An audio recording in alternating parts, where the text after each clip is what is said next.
Markii hore wuxuu ahaa addoon la gumaysto, laakiin Islaamka marka uu soo galay waxa uu noqday halyey, ilaa uu rasuulka sallallahu calayhi wasallam ka dhaho, waxaan jannada ka maqlay shanqartaada ee maxaad samaysay?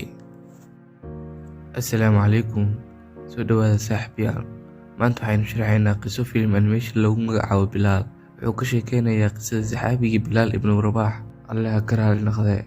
Qisadu waxa ay ka bilaabanaysaa wiil yar oo lagu magacaabo Bilaal. Waxa uu keligii baranayaa sida loo dagaalamo. Waxa uu ku nool yahay baadiyaha maxaa yeelay waxa ay ka soo carareen carabtii jaahiliyiinta. Isaga oo tababaranaya ayaa waxa uu ku dhacayaa dhulka, afkana waxa uu halaabaya dhiiqo. Walaashiisa ayaa ku qoslaysa, marka uu arkana way ka ordaysaa. Waxa ay ku dhuumanaysaa hooyadeed agteeda. Kadib Bilaal waxa uu ka qaadayaa waxa ay ku ciyaaraysay. Hooyadood ayaa kala celinaysa, Bilaalna waxaa laga tirtirayaa dhiiqada. Kadib Bilaal iyo walaashiisa waxa ay hab siinayaan hooyadood, laakiin waxa uu imaanaya qabaa'ilkii carabta ee jaahiliyiinta. Hooyadood markay aragtay waxa ay ku xareynaysaa sanduuqa qolka yaala si ay u badbaadiso ilmaheed. Bilaal waxa uu ka eegayaa duleel yar, ciidamadan waxa ay dilayaan hooyadood. Bilaal inta uu murugooda ayuu cod dheer ku hooyanayaa. Waa la arkayaa isaga iyo walaashiisna waa la wadayaa, oo carabta ayaa ka haysanaysa. 10 sano kadib, Bilaal waxa uu soo xasuusanayaa dilka hooyadiis, waxa uuna ka murugoonayaa in uu hooyadii difaaci waayey. Waxa ay u sheegaysaa walaashiisa inuu isdejiyo oo wixii hore uu iska iloobo. Waxayna u dhiibaysaa 1 shilin, waxayna dhahaysaa waxaad ku soo gadaa wax yar oo cunto ah.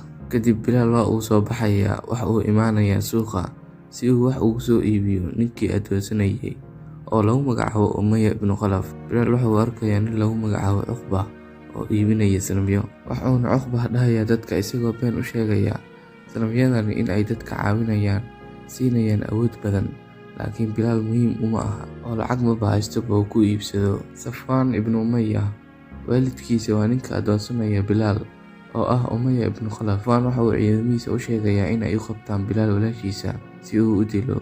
Isaga oo ku dhufan raba ayaa waxaa ka hor istaagaya Bilaal. Inta uu caroodo ayuu ciidamadiisa ku amrayaa in ay dilaan, laakiin Bilaal labadaba inta uu dilo ayuu Safwaan dhaawacayaa. Kadib isaga oo dil raba ayaa walaashiisa ka celinaysa. Waxa ay walaashiisa cafis weydiisanaysaa Safwaan waxa uu Bilaal ku sameeyay. Waxa ay diidaysay in loo sheego Umayya ibnu Khalaf maxaa yeelay wuu ciqaabayaa Bilaal, waa addoonkiisa. Umayya waxa uu joogaa suuqa, waxa uu Cuqba ka iibsanayaa addoon maxaa yeelay Umayya waxa uu ku jiraa magaalada Maka dadka ugu qanisan. Umayya waxa uu imaanaya nin oday ah, wuxuuna u sheegayaa in wiilkiisa Bilaal dilay. Kadib inta uu caroodo ayuu Bilaal tufaax u tuurayaa. Waxa uu dhahayaa maxay tahay farqiga idin dhexeeya adiga iyo tufaaxan? Bilaal waxa uu ka qaadayaa tufaaxa, waxa uuna u sheegayaa in ay waxnan u dhexaynin. Kadib inta uu mar labaad caroodo ayuu canaananayaa, waxa uuna dhahayaa adiga waxaad tahay addoon ee booskaada addoonnimada ku ekaaw. Bilaal keligii ayuu meel gooni iska fadhiisanayaa, waxa uuna soo xasuusanayaa marka ay hooyadiisa dhihi jirtay in seefta ay ahayn mid qofka awood ka dhigta, kaliya ay tahay wax la barto kis yar oo khibrad ah. Waxayna u sheegaysaa in uu maalin ku fiicnaan doono seefta. Kadib waxa uu imaanaysa walaashiisa iyada oo ka caraysan waxa uu Umayya ku geystay. Waxayna tusaysaa shilin, waxayna u sheegaysaa inuu ka dhacay markii uu Safwaan la dagaalamayay. Maalintii xigtay waxa uu soo galayaa isaga oo gaatamaya xerada fardaha. Kadib waxa uu arkayaa faras cad, wuxuuna isku dayayaa inuu aamusiyo, laakiin inta uu kor isdhaho ayay faraska diidaysaa, dhulka ayuuna ku dhacayaa. Wuxuu ku mashquulinayaa cunto si uu u fuulo, kadib ayuu fuulayaa. Bilaal waa uu soo baxayaa, marka uu cabaar socday ayuu ku dhacayaa saxaraha. Waxa uu imaanayaa Sacad ibnu Waqaas. Sacadna waxa uu ku fiican yahay jiiska, qoyskiisana waa qani. Waxa uuna ka codsanayaa in uu saaxiibkii noqdo si uu u baro liishka. Maalinkii xigtay cunug yar oo faqiir ah ayaa waxa uu taagnaa suuqa, dadka ayuuna toogsanayay, laakiin waxba lama siinayo. Asigana waa uu gaajaysnaa. Wuxuu isku dayayaa in uu sanamka ka xado lacag. Waxaa arkaya nin meesha joogay, laakiin Bilaal ayaa waqti fiican ka soo gaaraya, wuxuuna dhahayaa weligaa waxaa isku dayin inaa wax xado. Kadib Bilaal cunto ayuu siinayaa wiilka. Habeenkii marka la gaaro, Umayya waxa uu qabay xalfad. Meeshana waxaa joogay Abujahal iyo Cuqba. Abujahal waxa uu sheegayaa in magaalada ay ku soo badanayaan dadka muslimiinta, waxaana maqlaya Bilaal. Kadib Umayya waxa uu ogaanayaa inuu Bilaal hadalka maqlay. Kadib waxa uu ka dalbanayaa inuu u heeso Bilaal.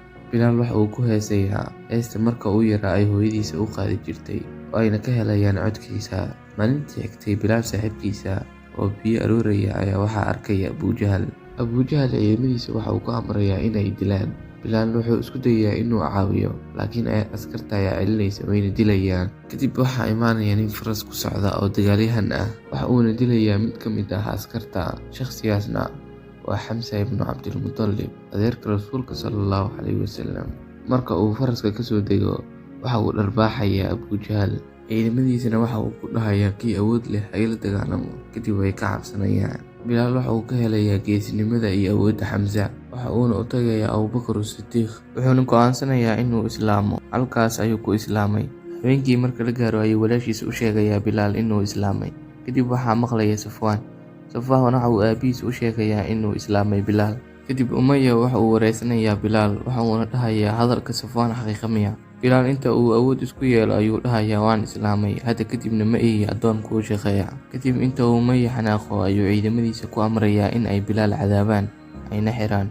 Bilaal dadka hortooda ayaa dhagax weyn caloosha lagu xirayaa, waxa uuna dhahayaa ilaa aad ka dhimato ama aad ka gaalowdo kaama qaadayo dhagaxan. Kadib Bilaal waxa uu ku celcelinayaa nashiidadiisii caanka ahayd ee Axadun Axad. Waxaa imaanaya Abubakar Sidiiq, waxa uuna dhahayaa qaado lacagtiisa iyo lacag ka badanba, ka tag isaga oo xor ah. Kadib waxaa lagu iibiyey lacag 40 shilin oo waagaas ah. Kadib Umayya waxa uu amrayaa ciidamadiisa in ay dhagax ka qaadaan Bilaal. Abubakarna waxa uu dhahayaa dadka hortooda, hadda kadib Bilaal waan xoreeyey. Muslimiintu waxa ay u hijroonayaan Madiina. Kadib rasuulku sallallahu calayhi wasallam waxa uu Bilaal ku amrayaa inuu aadaamo si uu u noqdo qofka koowaad ee aadaamo islaamka. Waxa ay Quraysh go'aansanaysaa in ay muslimiinta kusoo duusho, sidaasna waxaa ku bilaabanaya dagaalkii Badr. Bilaalna waxa uu ka ag dagaalamayaa garabka Xamsa.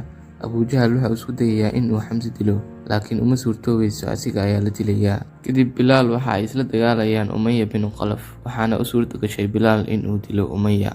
Dagaalkii Ghazwat Badrna halkaas ayuu ku dhammaaday, muslimiinta ayaana ku adkaaday dagaalka. Kadib Safwaan waxaa loo sheegayaa in aabihiisii la dilay, wuxuuna isugu wacayaa ciidamo badan, waxaana bilaabanaya dagaalkii Uhud, laakiin muslimiinta ayaa khasaarada ugu badan soo gaaraysa. Qisada filimka animationka ee Bilaal halkaasi ayuu ku dhammaaday. Haddii aad muuqaalka ka heshay, like noo saar, channelkana subscribe dheh. Mahadsanidin.